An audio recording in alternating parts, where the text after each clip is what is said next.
I borrowed my mom's laptop and found a hidden folder I was never meant to see. Inside were holiday photos, family dinners, my sister's graduation, birthday celebrations, mountain trips, backyard barbecues, years of carefully captured happiness. I was never in any of them. I was never invited. The next day, I cut contact. What happened after that unraveled everything I thought I knew about love, loyalty, and family. It was early Tuesday morning when I asked to use her laptop. Mine had crashed right before a major deadline, and I was desperate. She handed it over easily, smiling, reminding me the password was the same as always. There was no hesitation, no nervousness, nothing that suggested she was guarding a secret life inside that device. But she was. I was looking for the USB port when I accidentally clicked on a folder labeled Family Memories 20 million to 100 to 1024. The title alone made my stomach tighten. My cursor hovered over it longer than it should have. I expected the usual random photos we had all taken together over the years. Instead, I opened for years of proof that I had been erased. Hundreds of photos and videos filled the screen. My mom, my dad, my sister. Christmas mornings in front of a tree I had never seen before. My sister glowing in her cap and gown while my parents stood beside her, pride radiating from their faces. Restaurant dinners with candles and cake. Weekend trips to the mountains. Summer barbecues with matching smiles.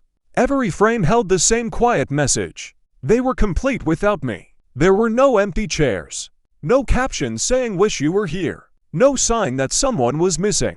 Just three people living their best life. The timestamps destroyed any hope that this was old history. These weren't memories from before I was born. Some were from last month. Some from weeks ago. While I had been texting them, asking if they were free to meet, they were already together somewhere else. For years, my family had been living a parallel life. And I wasn't part of it. I started connecting the excuses.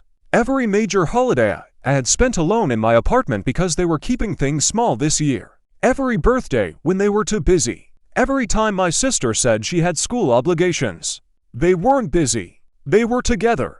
I found videos too. My father raising a toast at my sister's graduation party, calling her his greatest pride, and thanking everyone for celebrating with his perfect little family. My mother laughing as she passed out slices of cake, joking that she loved their little trio. Little trio. I replayed that clip 3 times to make sure I heard it correctly. The worst part wasn't the lies. It wasn't even the exclusion. It was how natural it looked. They weren't pretending.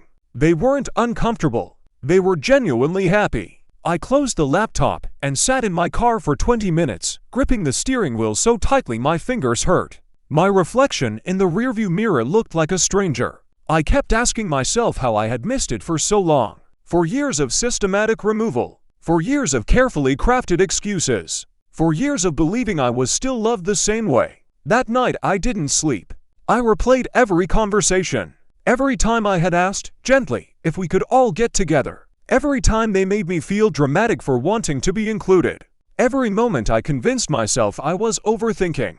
By morning, clarity replaced confusion. I blocked them. All 3. Everywhere. Phone. Social media. Email. Then I changed my number. Within 2 weeks, I moved apartments.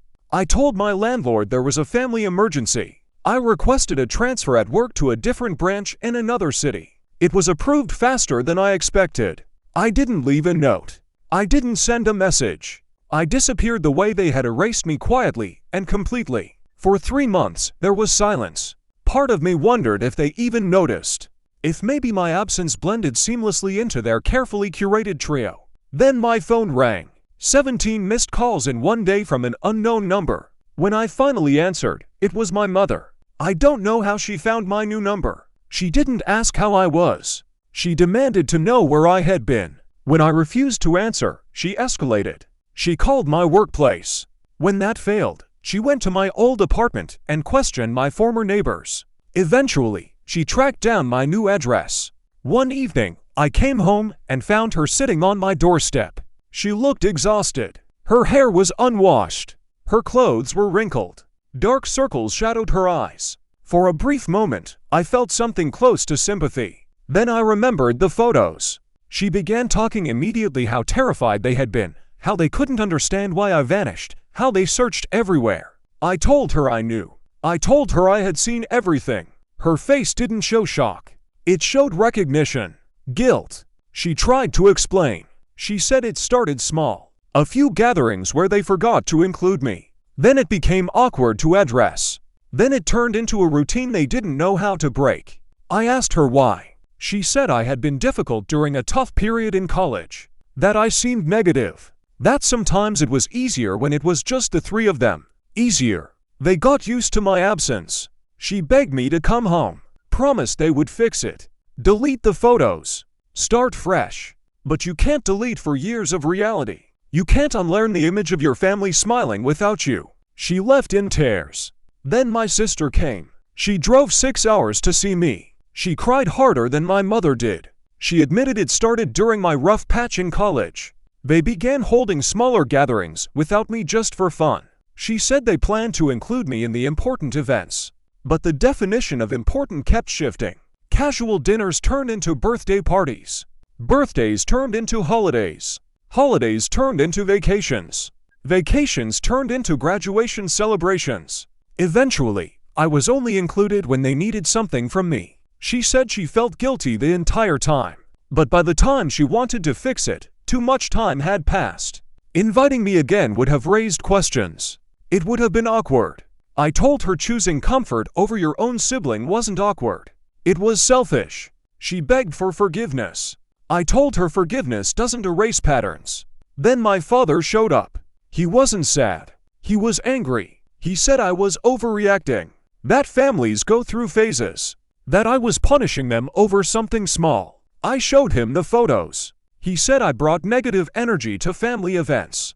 That they just wanted peaceful gatherings. That they were protecting my feelings by not telling me. Protecting me. By lying for 4 years. He refused to delete the photos. Said he wouldn't erase good memories just because I felt excluded.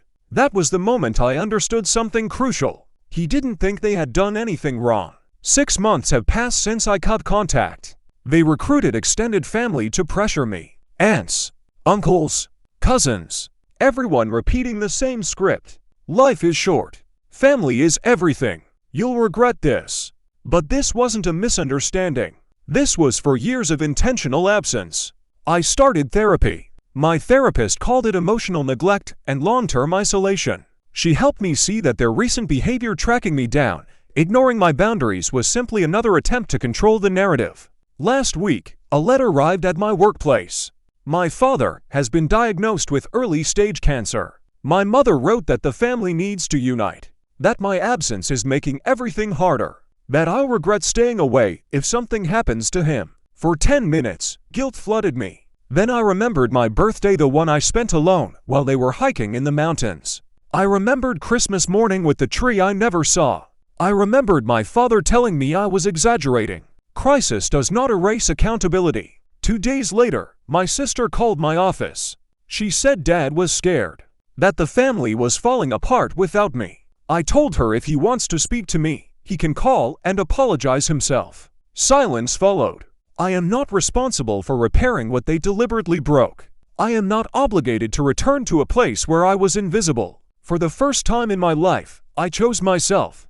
And despite everything, that choice felt stronger than guilt, louder than pressure, and clearer than any apology they have yet to offer. Some families fall apart in a single fight. Mine fell apart in silence.